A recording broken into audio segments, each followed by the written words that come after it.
The morning sun streamed through the arched windows of the lecture hall in Hadabrandian University, illuminating motes of dust dancing in the air.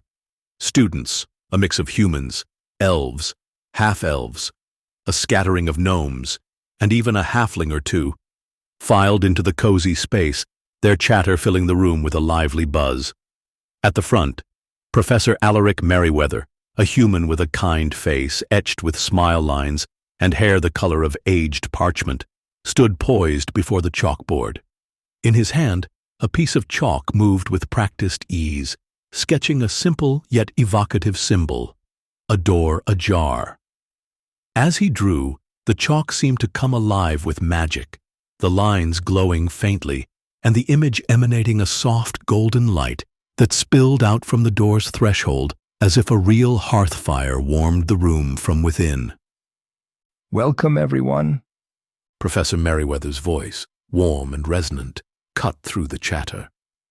Today we delve into the curious case of a deity who, despite his lesser status, holds a special place in the hearts of many throughout the shattered kingdoms. Hubert Hearthseeker, the rambling baker. He gestured to the symbol on the board. This, as some of you may recognize, is his symbol. A simple door, ajar. But what does it tell us? What does it suggest about the deity it represents? A young human woman, her brow furrowed in thought, raised her hand. Professor, it feels inviting, like a promise of warmth and shelter. Precisely, Miss Phalar. Merriweather nodded, a smile gracing his lips. Hospitality, warmth, the comfort of a shared meal, and a welcoming hearth. These are the cornerstones of Hearthseeker's domain. He turned to face the class, his eyes twinkling with the same inviting light as the symbol on the board. Hubert Hearthseeker, a name that might not carry the same weight as, say, Aros or Erden, but one that resonates deeply with those who value the simple joys of life. He is, as his title suggests, a god of home, of travel, of hospitality. But most notably, he paused for emphasis, tapping the board with his chalk.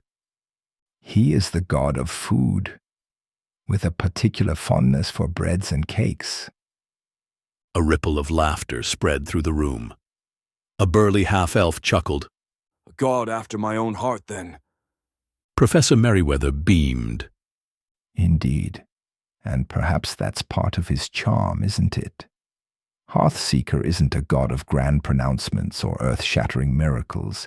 He's a god of the everyday, the ordinary made extraordinary through simple acts of kindness and the sharing of a meal. He began to pace slowly before the class, his voice taking on a more narrative tone.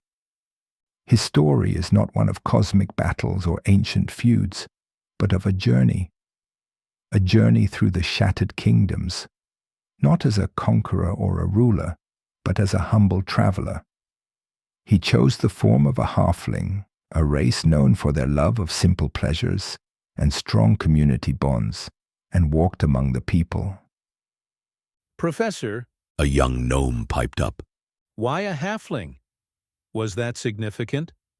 An excellent question, Mr. Digglewick. Merriweather said, turning to address the gnome directly. Indeed it was. The halflings, with their inherent sense of community and their love for hearth and home, embodied the very virtues Hearthseeker championed.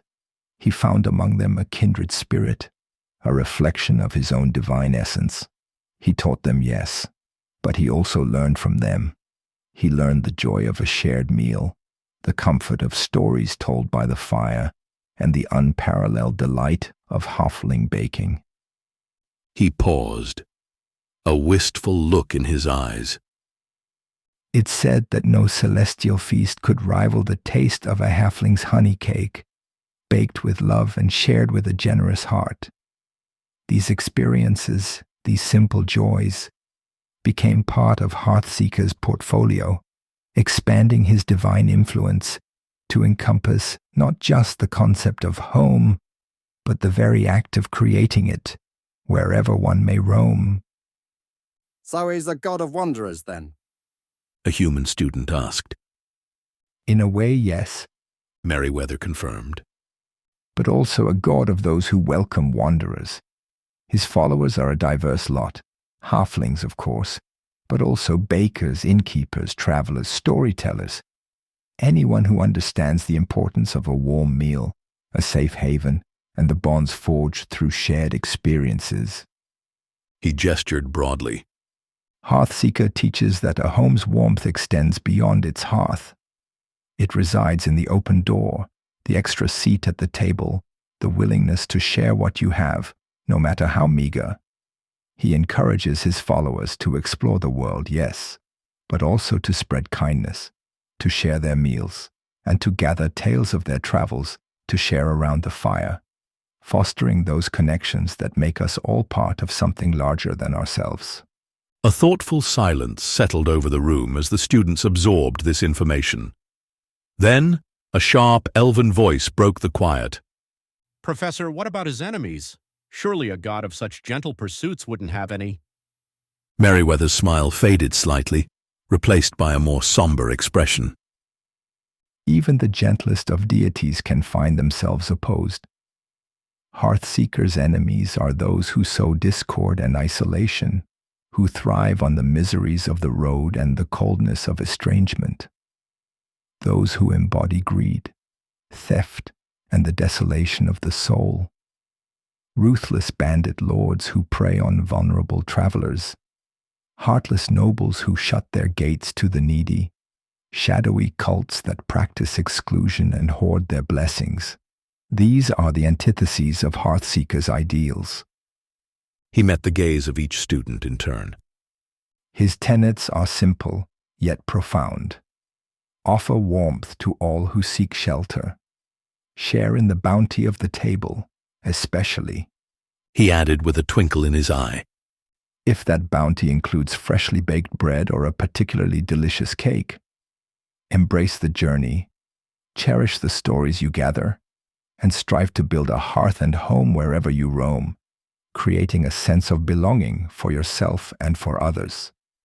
He clapped his hands together, the sound sharp in the now silent room. Now, for your homework, He announced, a mischievous glint in his eye.